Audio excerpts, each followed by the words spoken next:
Hello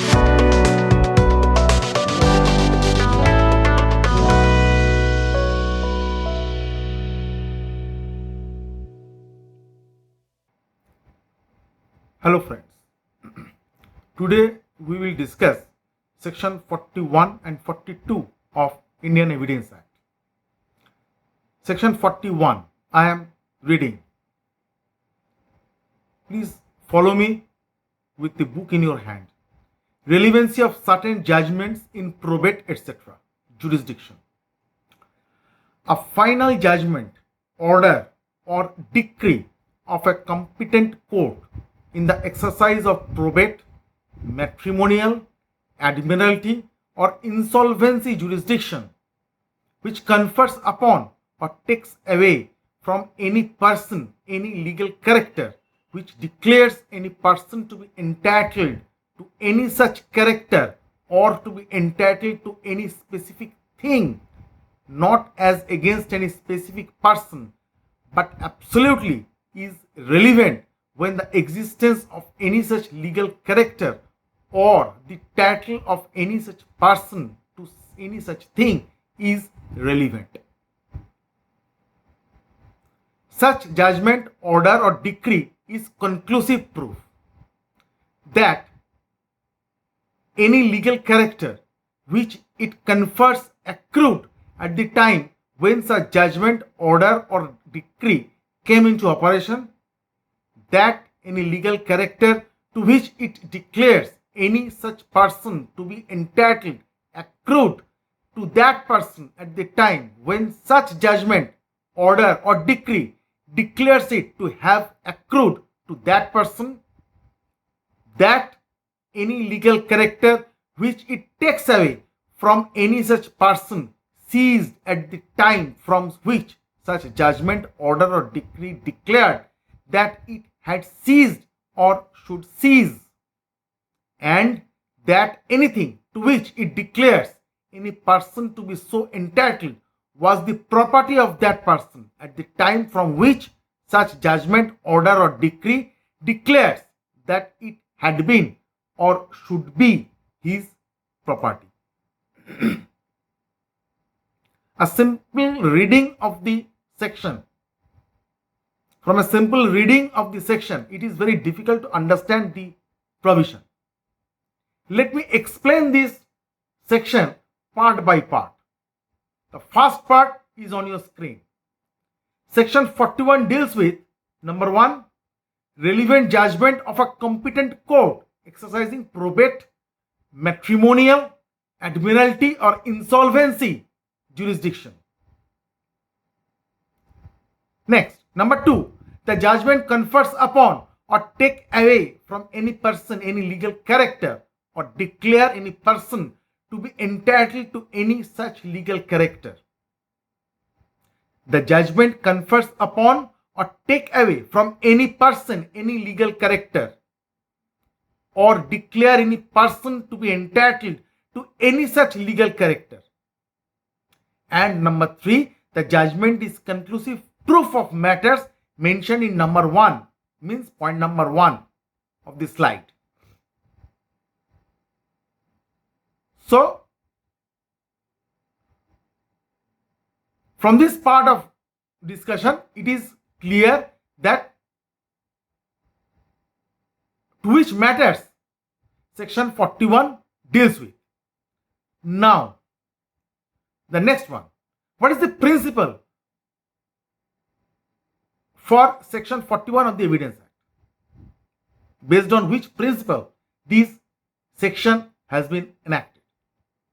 For the purpose of relevancy, judgment is either judgment in rem or judgment in personam.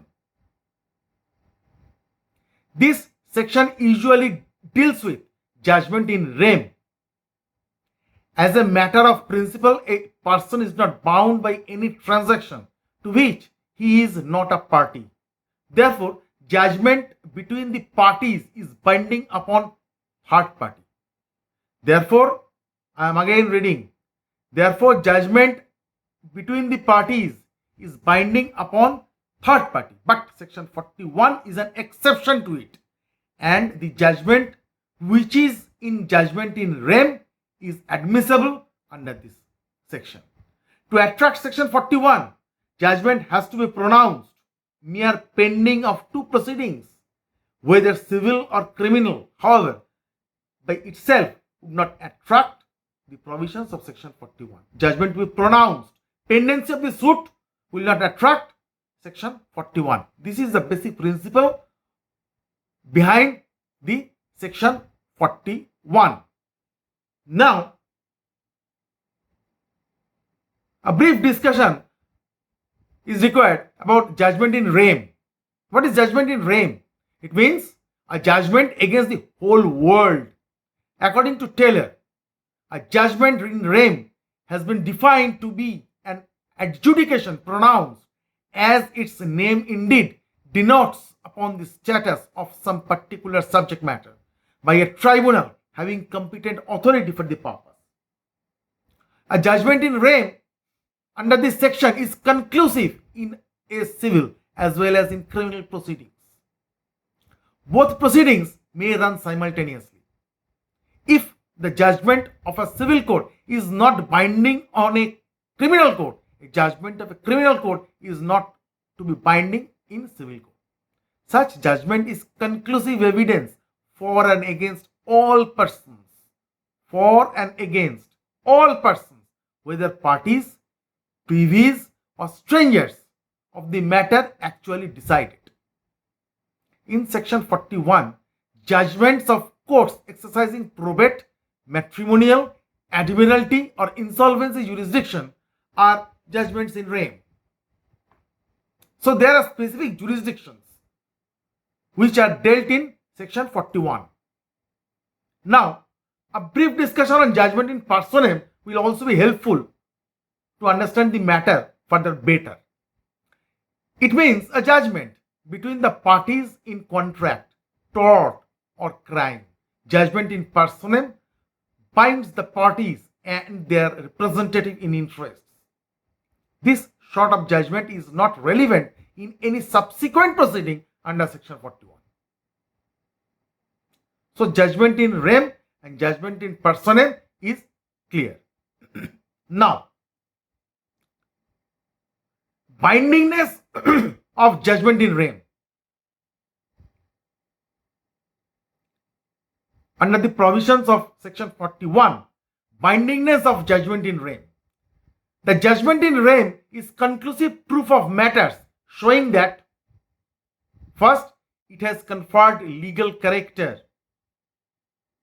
It should confer some legal character. Next, it has declared that person has such legal character, or it has declared that such legal character has ceased to exist. Either some legal character to be conferred or some legal character to be seized. The legal character means a legal status.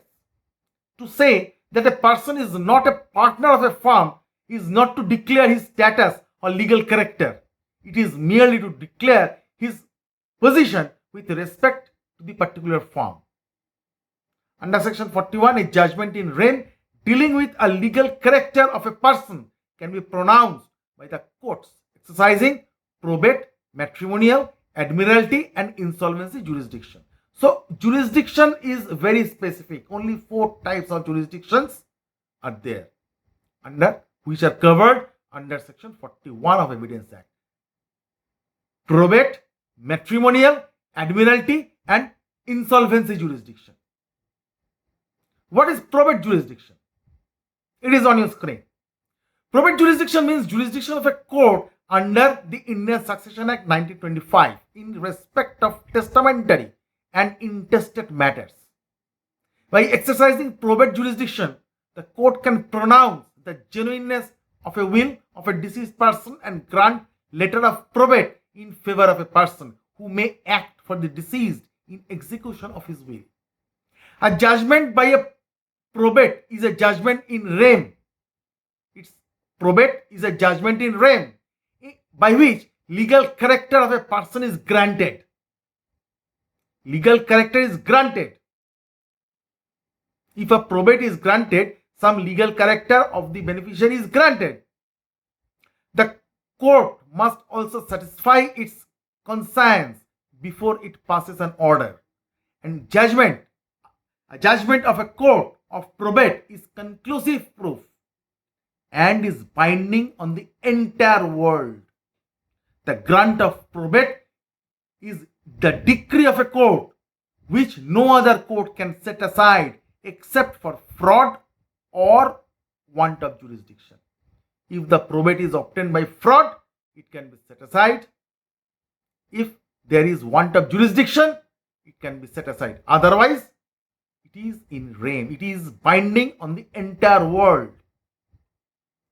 The next one, matrimonial jurisdiction. It is on your screen.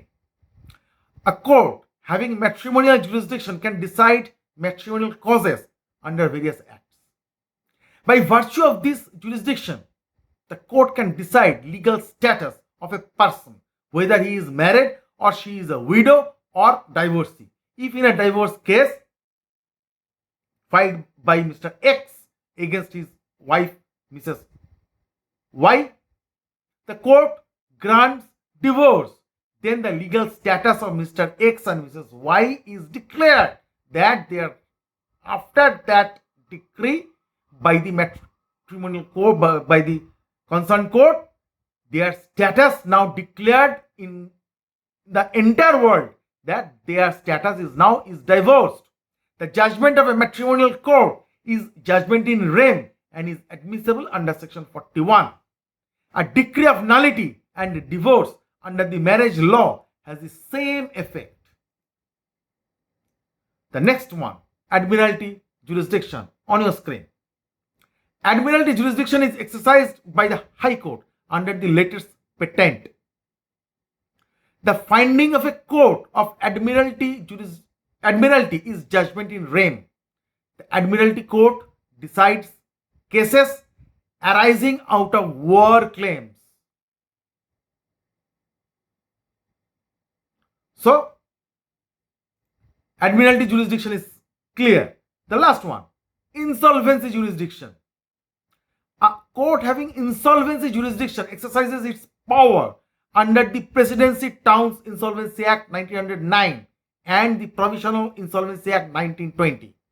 By exercising insolvency jurisdiction, the court can determine legal status of a person, whether he is insolvent.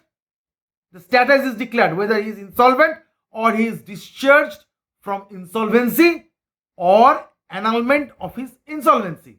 The status is declared. The judgment of the court is judgment in rem and is binding on all.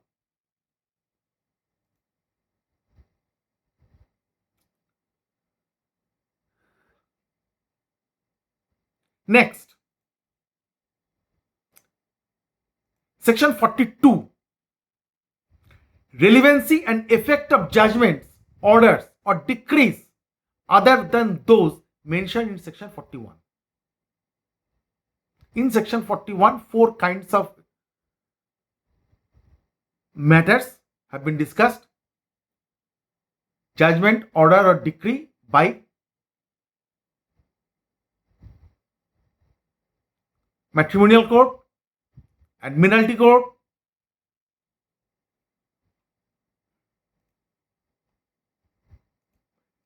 insolvency court and probate jurisdiction. Now, what about the other jurisdiction? Judgments, orders or decree other than those mentioned in section 41 are relevant if they relate to matters of a public nature relevant to the inquiry, if it is in public nature. But such judgments, orders or decrees are not conclusive proof. In section 41, it was conclusive proof, but under section 42, other judgments are not conclusive proof that they state. The illustration is very nice and it will help to understand the provision. I am reading. A sues B for trespass on his land. B alleges the existence of a public right of way over the land which A denies. A's claim is B is trespassing on his land. B's defense is there is a public right over the land. Now, the existence of a decree in favor of the defendant, that means B, in a suit by A against C for a trespass on the same land in which C alleged the existence of the same right of way. Same right of way means the right of way that is being claimed by B is relevant. That means C's claim is relevant but not conclusive proof that the right of way exists. C's claim is relevant in the subsequent suit but will not be treated as a conclusive proof in the subsequent suit. This matter can be discussed,